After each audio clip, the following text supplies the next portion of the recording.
Naglabas na ng update ang Miss Universe organization tungkol sa kondisyon ng kandidatang nahulog sa stage noong preliminary competition.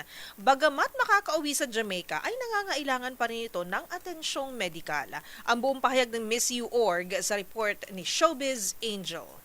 Ilang linggo matapos mahulog sa stage ng Miss Universe pageant at ma-admit sa ICU, uuwi na sa Jamaica ang 28-year-old beauty queen na si Dr. Gabriel Henry upang doon ipagpatuloy ang kanyang pagpapagamot.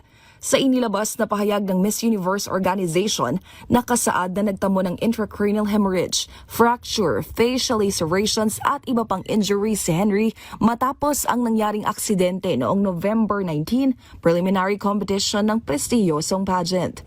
Sa kanyang pag-alis sa Bangkok, Thailand, isang full medical team nilang i-escort dito hanggang sa may transfer sa isang ospital sa Jamaica.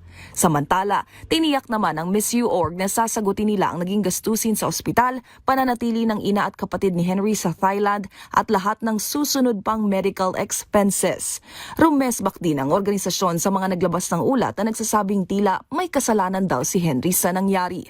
Sa huli, hiling naman ng pageant fans ang agarang paggaling ng beauty queen.